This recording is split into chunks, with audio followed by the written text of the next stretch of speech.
I'm going to do a quick demo of making this run remote. So actually deploying this container, a version of this container from my repo on a remote machine. So I have this HP Z820 that's remote. And you can see that we're now connected to that HP Z820. And what I had done there was these instructions for preparing a remote location. I'm going to clone this repo because it's already Workbench compatible. So this is cloning of work.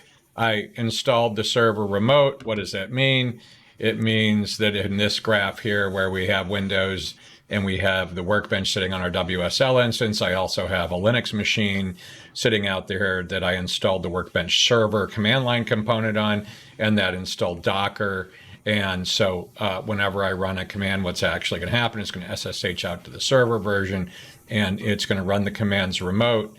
And the files exist out in this instance. It is a little different. You know what? Doesn't matter. And we're going to clone that down into this machine. So let me go back to the user interface. So I'm sitting on the HP Z820 here. And we're going to clone a project. And again, you don't put the .git in there. And this should. All right, so you can't see it.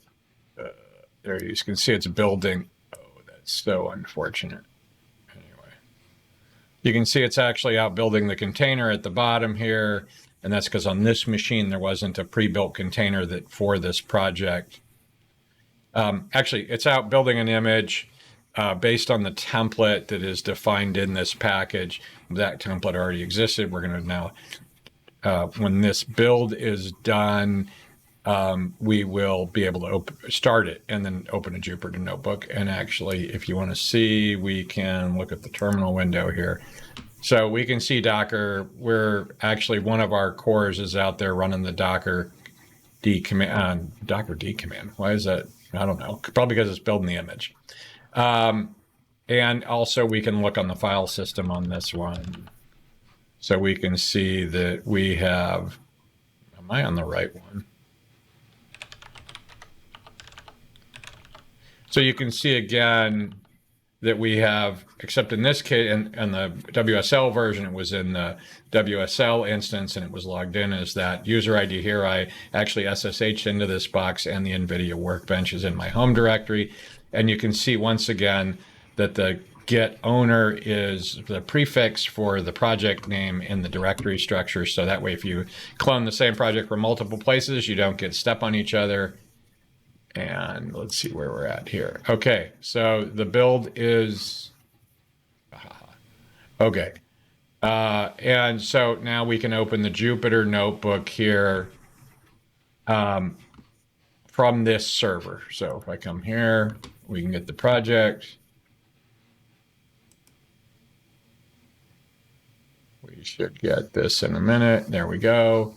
And you can see it's on 10,002. And when we run local, it was in the WSL, it was on 10,000 or 10,001. And so this is the project out running Jupyter Labs on this remote server that we installed using this CLI. This is the repo, and this is the Z820. Probably the only other thing I would say here is when you go to one of these,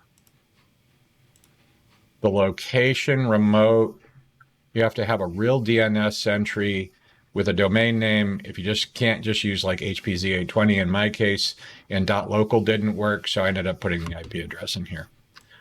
But that's pretty much all I've got. And like I said, we're connected to this, and you can see this one is actually running out here. And we could delete this project, or we can pop over to it. And then we could run it, right? So let me close that. And we can see, oh, because I had it open twice, that's why. So you can see we can also, it tells you what branches and stuff. This is the only part I'm a little weirded out about. So that's it. We have done. Put a fork in it.